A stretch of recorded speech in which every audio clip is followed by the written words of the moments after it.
Hi everyone, my name is Blake Northcott, and today I'm going to be sitting down with Comic Book Girl 19 to talk about her latest project, which is the Sexy Magik Cosplay Calendar.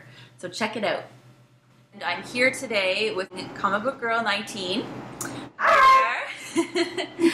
So for everybody who might not know about you or your Magik Sexy Cosplay Calendar, can you tell us just a little bit about it and how you came up with this amazing idea? Yeah, so we just produced a calendar for 2015, and it's just your regular wall calendar that hangs, although it is oversized. It's 12 by 12 images. And so I kind of came up with the idea to do a calendar because I really enjoy cosplay. We both really enjoy, my partner and I, Tyson, we love making costumes. So this was a way for us to force ourselves to be creative and like make a bunch of costumes and props and backgrounds and just be like really creative. I mean, we really looked at this like it was an art project for us, and it was like it took about 7 months of our life to complete it, while we're also, doing things like going to Comic-Con and going to, we had a wedding we had to go to at the last minute, which kind of put us behind, and a few other things, and making episodes, but we got it done. Awesome. We're so proud of it. I had such a blast. It was so much fun for me to be all these characters that I've always really loved. For example, one of the calendar months we did was for Spiral, who is a kind of a C-D list villain for the X-Men. But it's like, I have always loved Spiral, and you never see anybody cosplaying as her because she's 6 arms, and I've thought about how can I cosplay as her at a convention, and it's just logistics of it are a little bit out of control. But with doing a calendar image, it's like you could totally just do an image of being Spiral, and that kind of fulfilled and satiated that need I had to dress as this character. And it was just so much fun. We just had such a blast doing this whole project. That's amazing. I have to say, I've seen all your making of videos and some of the final images you've had now for the calendar, and you look fantastic, amazing. I have to ask you, did it take a lot of preparation to get into shape for more of these revealing costumes, or have you always kind of been into fitness, or was this a new thing? Well, growing up, I was on the soccer team. I played on a boys' soccer league for many, many years, up until puberty, when they kick you out of the boys' soccer team because they're getting ginormous and you're tiny now. And then I've also done track and field, but honestly, doing the show and working on the show full time, I haven't had time to always take care of myself and to always, be in shape and things like that. And I didn't. Beans? Oh my God! Do you hear my cat? I can hear her. She's got something to say there. I know. Beans is so nuts. But doing the calendar was also another way for me not only to be creative and make costumes, but to push myself to get in better shape. Doing the show, I've definitely lost weight since doing the show, just because it's being on camera, you're oh my gosh, I need to lose 5 to 10 pounds. And with the calendar, it's I got to bulk up with some muscle. I did some P90X training for a couple of months. And unfortunately, after San Diego Comic-Con, I kind of got off my schedule because things got so crazy after Comic-Con. But it was a lot of fun, and it gave me just a really great chance and opportunity to eat better and to work out more and make myself look better. But now that the calendar's been over, I've been doing so much bread lately, because that was one of the things that during the summertime I really tried to stay away from a lot of bread, carbohydrate stuff, and then also beer was another one that I kind of gave up a little bit, and I was so sad about it. And so now, since it's the holiday season, I've been kind of binging a bit. But when the New Year starts, I'm going to get back on it, because I do want to continue to do more cosplay. Doing this calendar has really been wow, this is a really great reason for me to stay in shape and be in shape, and it's just a really good motivator. Because if I don't have a motivator, I won't do it. It's I have to have some sort of motivation that's higher than myself, higher than my own ego. Right. And being another character and like respecting that character so much that I really want to emulate them and make that character really come alive on camera is definitely like the best motivation for me. It's so funny because even when I was at San Diego Comic-Con, I met a guy who was cosplaying as, his name Bloodshot from Valiant Comics. Okay. And we were talking about cosplaying, and I was telling him how I was getting in shape for my cosplay stuff, and he was telling me about how he had gotten in shape for his cosplay, like, because he has to go shirtless.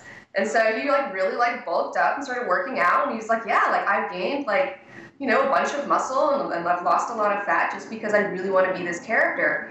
And I think that that's, like, one really positive aspect of the cosplay scene that a lot of people don't talk about. Right. Although, you know, you also hear the horror stories of girls that are like, I became anorexic because I wanted to be, you know, it's like, don't do that, you know, be healthy. Just, but yeah, so it's been really amazing doing this. That could be another area if you could get into the cosplay fitness regime workout with Comic Book Girl 19. Yeah. Well, it's like next year I really want to do a cosplay for Miracle Woman, Miracle Girl. I can't remember what they call her. She just showed up in the Miracle Man comics that have been coming out, Alan Moore character. And she's supposed to be, you know, this blonde, like, uber woman, and she's supposed to be really muscular. And I think that that would be something, if I could have, like, 6 months to really work out, I think it would be really fun to cosplay as that character next year. Well, that'd be awesome. So I was going to say, you seem really to be hands-on in developing, you know, each of these ideas. Can you tell me, like, do you have a background in this? Like, have you had experience with special effects or costume design or cosplay before? Yes, I have. Last year we did our RoboCop cardboard cosplay. That was kind of our really big cosplay that we did, and we ended up winning Best in Show at the Dragon Con Masquerade. It was like better than being prom queen. I was like, oh, it was so great. It was such a high. And I feel like now I'm kind of chasing that dragon a little bit in my life. Like, it was so much fun. And the thing is like, you know, both my partner Tyson and I were both like very creative in a lot of different areas. Like, we both like to draw, we both like to paint, we both like to actually build things with our hands. And so doing this calendar was a way for us to use a lot of our different skills that we don't get to use when we're just making the show. And personally, I have interned at a practical effects company a few years ago, like before I was doing the Comic Book Girl stuff. So that experience had put me in touch with a lot of amazing artists in the practical effects field, and also just talking about it on my show has also given me kind of access to a lot of people. And so it was a lot of fun this time around to find all of these people that I've kind of been talking to, that I've been friends with, and be like, hey, I need to work with you, you know, and we got to work together on projects. And it was just so much fun to have other people come in, because it's usually just Tyson and I. And with this calendar, we really had to expand our team so we could have people do the things that we don't know how to do, because I don't know how to do everything, and neither does Tyson. For example, for our Venom shoot, we had Sig Neutron, who was on season 7 of Face Off. He made it to the finale, but Dina ended up winning, and she's totally amazing. But Sig, I've known him for a while from the convention scene. He does a lot of conventions, and so do I. We got to go to a lot of the same ones, so we've kind of met, and over the years kind of developed a relationship. And this calendar was actually really awesome, because I was finally like, oh my God, Sig would be perfect to do our Venom sculpt. Right. And so I got in touch with him, and he was like, yes, I would love to do this, because it's totally right up his alley, if you're familiar with his work at all. And yeah, it was just so much fun to have him, you know, sculpt out of clay. Like, he did well, let me start from the beginning. We have a whole video about it, but we did a cast of my face, so that was a lot of fun. I got life casted for the first time. And then from that cast, he sculpted on top of it, like, a Venom mask of me turning into Venom. And then him and his partner, Randy, came over, and then they ended up gluing that onto my face, and then also airbrushing it and coloring it on. But not only that, for the suit that we did, we originally thought about doing latex potentially, but when we were looking online, we saw that like there's a lot of girls who've done a sexy venom before, and a lot of them did use latex, and we kind of wanted to do something a little bit different that we haven't seen other people do. That's always really important to me, is trying to do new things and things I haven't seen before. And so it's funny, George, who was also on Face Off, gave Sig the idea of using gelatin instead of latex for the bodysuit. So he had some gelatin ready, and it's similar to the gelatin that you eat in your house, but it's not exactly the same, obviously, but it's a similar kind of consistency. And so, yeah, he was like warming it up in the microwave. And then you have to like do it while it's like a certain temperature. It can't be too hot, obviously, because it's going right onto your skin. Right, you get burned. And it can't be too cold because then it congeals. So we kind of would have to melt it a little bit, and then him and Randy would put it on me, and then melt it a little bit more, and then go back and forth until we had a suit kind of starting. And that was another thing that was kind of interesting about this whole process, was I had to become very comfortable with my body and showing my body to people. So Jello for the Venom suit. Yeah, that sounds interesting. Well, I mean, that's something that I've talked about on the show, is about, you know, how nudity in our culture is like, you know, oh, it's so bad to be naked in front of people. And it's like, you know, I come from an art school background where I've drawn naked people a whole lot, and I don't think it's a big deal for people to be naked.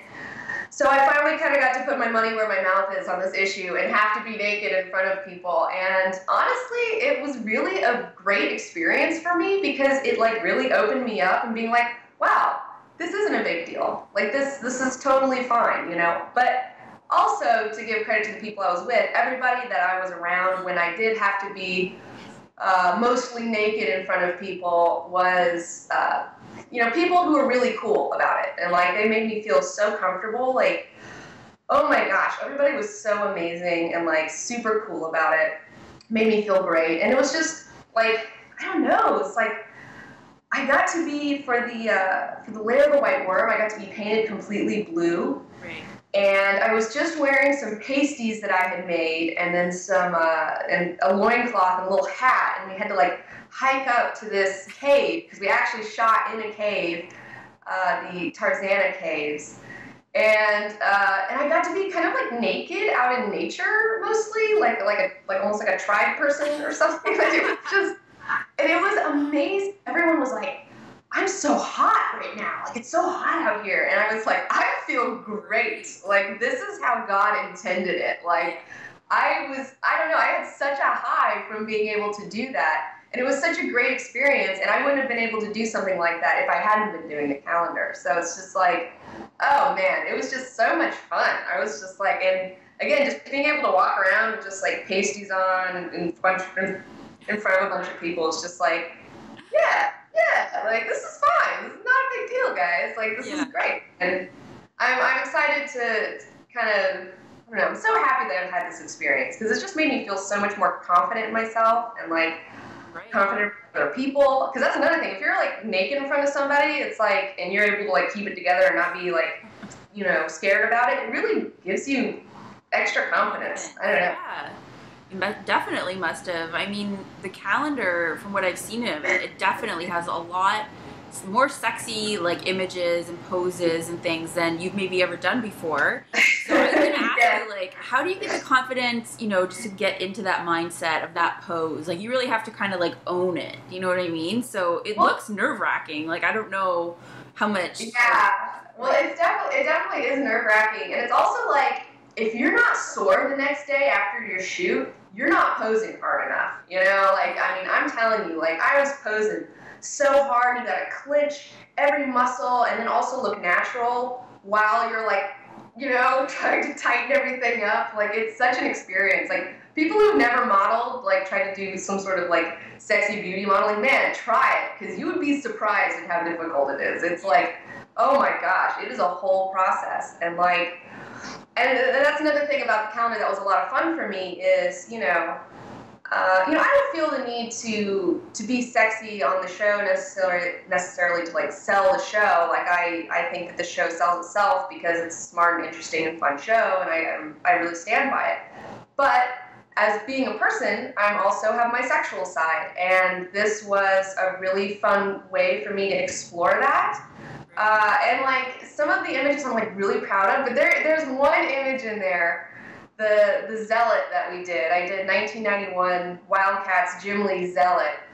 And that one is like, I'm a little, like, that was just like so much sex in that one. It's just like, it's a little, you're like, I'm a little embarrassed by it, but at the same time, I am getting ready to put something like that out and show it to the world. And it's kind of like, well, I guess get over it, because you're doing it. And I guess, again, it's like goes back to, I was able to tap into that sort of sexiness, not because of me, but because of, like, Zealot, Like, I wanted to just show that, like, just 90s pure sex for 14-year-old boys, but also with that, like, how Zealot is a very cold kind of character. So it's like this cold sexiness. Like, yeah, you can look, but I'll chop your hand off if you try to touch, And it's like, and even though I may be a little uncomfortable with just how provocative and suggestive this image is, at the same time, I feel like I really did capture that character. And I have to try to think of it as I'm being Zealot. Like, this is Zealot. This isn't me. This is Zealot. Right. Like, you really nailed that character the way you kind of intended it to be. So that's great. Yeah. Even if I'm not entirely comfortable with it, I nailed it, and I'm trying. That's awesome. Because it seems like this was such a positive tool for you to kind of like learn about yourself and grow. Would you ever want to do more modeling or photographs for another calendar or a magazine or an event, do you think? Actually, yes, I would. Once I get back on the horse and quit eating so much bread and get back on my Team 90X, I feel like I would totally be down to do more cosplay images and more images in general. Like, it's so funny when I was a little girl, how, when you're a little girl, you're either like, oh, your fantasy things are I want to be a rock star or an actress or a model or something like that. Yeah. And my thing was always modeling. Like, I always thought that was something that was really interesting for me, more so than being a rock star or being an actress.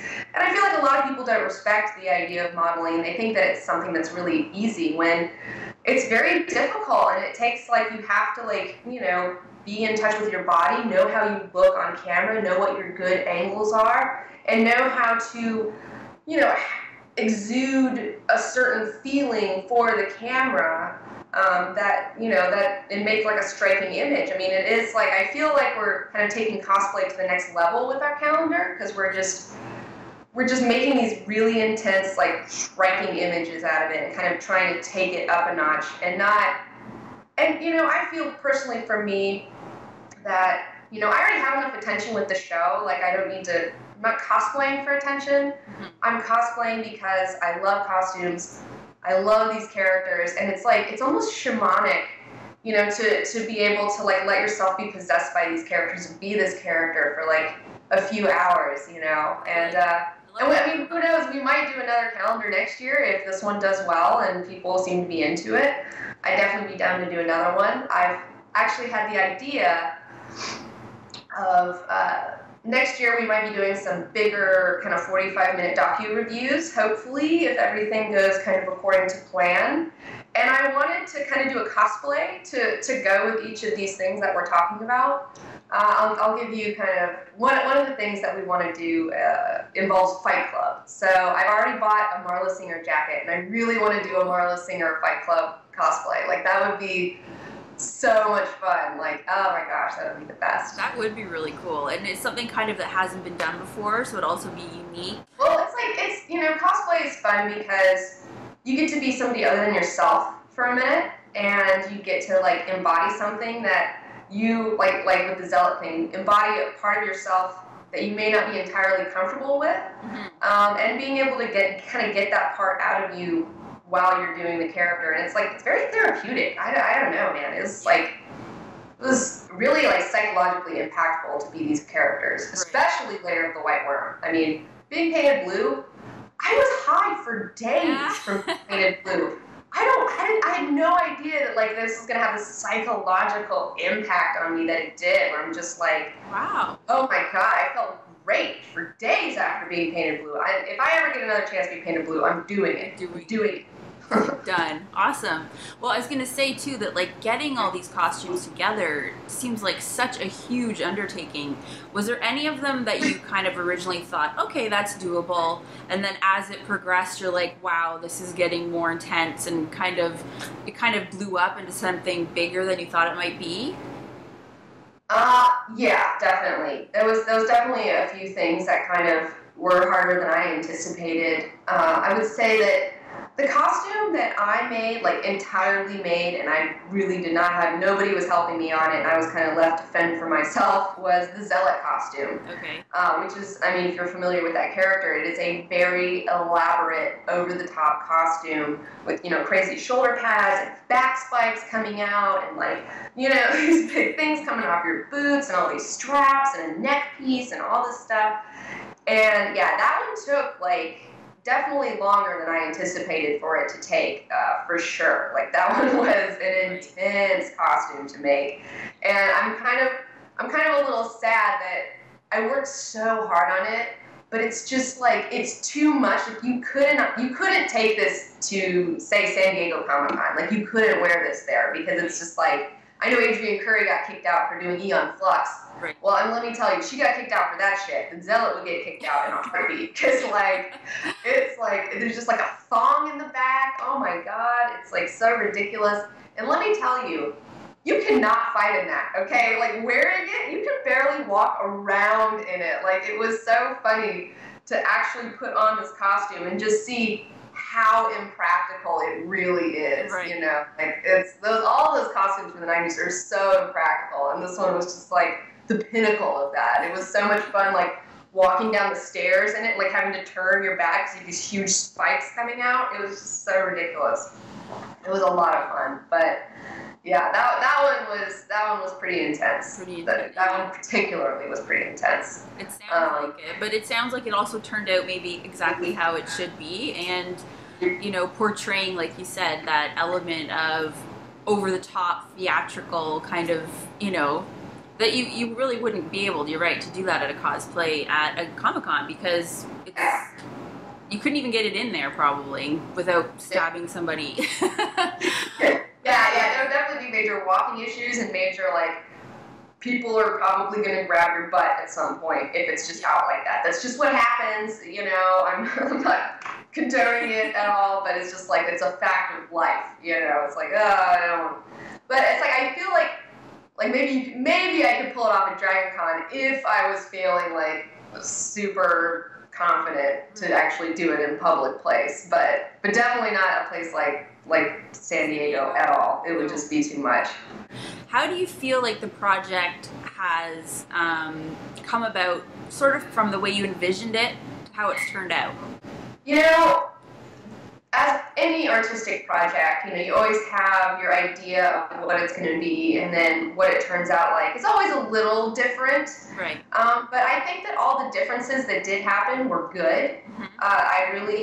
I'm really happy with how everything turned out. For example, one thing that we ended up doing that a little differently than what we had originally envisioned was we were going to do a tattoo centric kind of month where we did like a big thing. I got a big back piece. Mm-hmm. So we were going to do that, and then we took the photo, and then we were just looking at it compared to some of the other photos. We felt like it was just really weak comparatively, like it just wasn't as strong as a lot of the other images. Right. And then when we took the Zealot picture, we were also we originally thought we were going to do Robot and Zealot together because Robot made his own costume for his own 90s character that he made up called Blood Punch. Okay. And so, you know, we took the photos and, like, we looked at them, and, like, the Zealot was so striking and such a strong image, and so was Robot's costume, that we decided to drop the tattoo one and end up splitting the 90s Image Comics one into two, where Robot has his own Blood Punch month, and then I have, and Zealot's just Zealot. Right. So But I'm happy with how all that turned out. And you know, one thing that I really loved about doing the calendar, and the thing that I feel like is the most valuable about doing the calendar, was that it really helped to teach me how to manage a larger project that includes more people. Because as I said, I'm kind of I like to think of myself as a producer on the show, you know, in a way. But it's just when it's just me and Tyson, it's just me and Tyson. You know, we're used to working with each other, and it's easy. But when you have new artists coming in and having to like wrangle all these artistic types and figure out their schedules and your schedules, and you know when they can do this, and you know, it's just a whole thing of managing a bunch of different people that I think was really good for me, because we want to do larger projects in the future where I will be managing more people. So, you know, fingers crossed if everything keeps going the way we hope that it's going.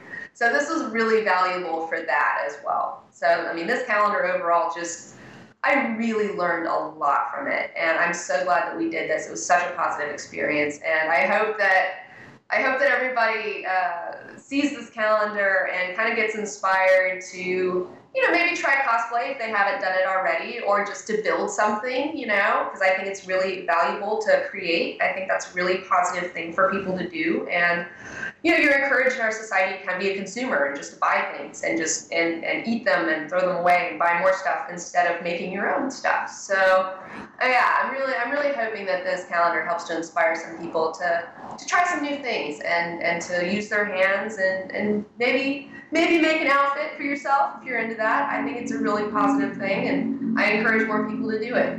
Even though I know that lately there's that guy, you know, going around being like, I don't like cosplayers. What? Do you know about this, Blake? Do you know what I'm talking about? This is somebody that said something to you about it? No. Like, there's a big story that's going around online right now. You can cut this if you need to, but there's a big story going around online where there's some guy who's like, you know, he did some comic books, like did some artwork or wrote or something, I can't remember, but he was like talking mad trash on cosplayers, you know, and he's just like, don't come talk to me if you're a cosplayer, don't come to my booth, I don't want to friend you. Like, he's just talking about how he thinks that cosplayers are ruining the comic book convention scene or something like that. It's like super bizarre. Well, I already know what's kind of going on with that guy, but I feel like there's just a lot of naysayers sometimes out there, and I feel like they're almost just saying things to draw attention. You know, even if it's negative attention, that's how they're going to get their attention, to say something completely kind of against the grain. Yeah. I really don't think people feel like that in general. Like, every person I've ever heard that I've talked to in cosplay, it's been such a positive experience. Well, it's one thing that, you know, they were talking about in that article a lot was about how, you know, cosplay is a very feminine art form. You know, a lot of women like to cosplay, not to say that it's only women, but, you know, sewing and making stuff and being crafty is definitely, like, chicks are into that sort of stuff. And, like, it's so good to see DC and Marvel coming out with, like, these new awesome female costumes, like Batgirl. The new Batgirl costume is so cosplayable. It is so cute, and like, you know, like tons, like if you build it, they will come. These girls are gonna come in, and they're gonna cosplay the fuck out of this character. You know, and it's like, I feel like Batgirl and Spider-Gwen are like hot right now. Like, Spider-Gwen is like popping off. Like, Peter Parker who? Like, I feel bad for Peter Parker. He's kind of like, nobody cares about that shit, you know, like. They gotta do something crazy to that guy, because he can't compete with her. I mean, that is, yeah, it's all kinds of sexy, hot stuff, so. I know, I love Spider-Gwen. It's like, oh, so hot. So hot.